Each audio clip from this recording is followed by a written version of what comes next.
Bare-knuckle boxing, also known as bare-knuckle prize fighting, fist fight or fisticuffs, is the original form of boxing, closely related to ancient combat sports.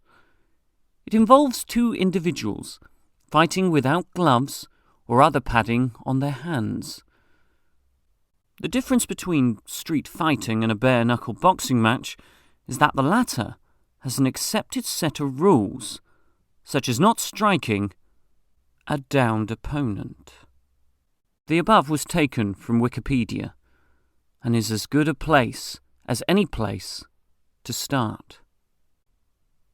What qualifies me to write the foreword to this book? That is for you to decide. But you're stuck with me now, so let's get on with it. But whatever you may think about me and my involvement and contribution to the sport, you must agree that bare-knuckle boxing is so very different from everything else. The sounds, tactics, and fans all contribute to the excitement of a bare-knuckle bout. Despite opposition from just about everyone who wants to get their name in the papers without knowing anything of the truth of the sport, it is growing better and bigger show by show. Surrounded by all kinds of myths, mystery and controversy, not to mention infighting between promotions, I'm surprised by the fact bare-knuckle boxing has continued to make its climb to the top of the combat sports world. But it has, and is gaining momentum both in the UK and abroad. I spent my life trying not to have someone punch me in the face, but fighters, especially the bare-knuckle type, seem to enjoy it as much as they like punching their opponent. The first show I attended, I was under the impression it was going to be a barn in the middle of a field, with no electricity, knee-deep in cow shit. It wasn't. But in comparison, the most recent Ultimate Bare-Knuckle Boxing, UBKB, was held at the BEC Arena in Manchester, and not the third floor of a restaurant with the door locked or in the garden of Mr. David Courtney, a well-known face in London. It was not in a barn, in a field. It had electricity, and there was no cow shit unless you count a couple of lads exchanging views on tactics whilst pissing outside where I did hear some of the bull types of shit. I've filmed and written hours of material in the few short years of involvement, but I believe I was there at what was a time, an exciting and edgy time during the great bare-knuckle boxing revival. Things have seriously moved on in the last 8 years. I've been involved, moved on big style.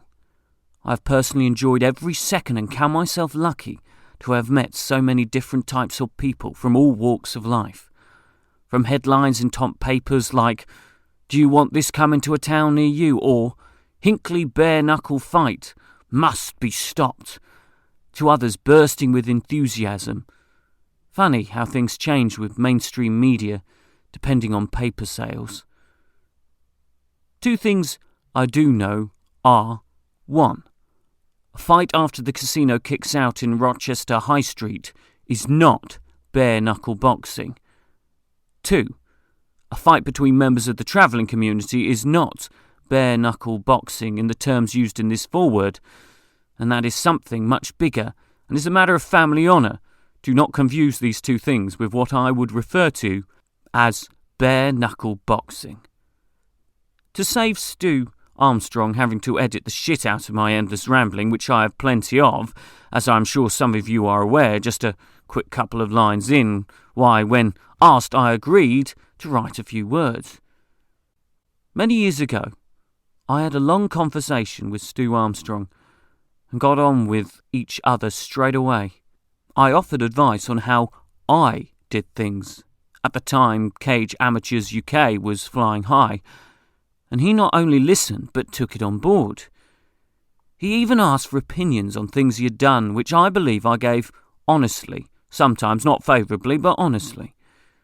Trust me, very few people will thank you for honesty, but by virtue of writing this now, I guess honesty worked for him. Stu, at the time you read this, has a work rate of massive proportion, having written about combat sport, had a radio show, been on numerous proper television and radio shows, plus, of course, been written about and written for newspapers and magazines both in the UK and abroad. Written books by the shelfful while holding down a real job and having fun with his 3 boys. Stu is currently studying to speak proper English, as coming from Newcastle I could not understand a word he said. He has earned his place as an authority in the world of combat sport, especially bare-knuckle boxing, by hard work and, like all of us media types, fighters, trainers and fans who have invested time and money, has picked his way through all the flotsam and jetsam of the bare-knuckle boxing world.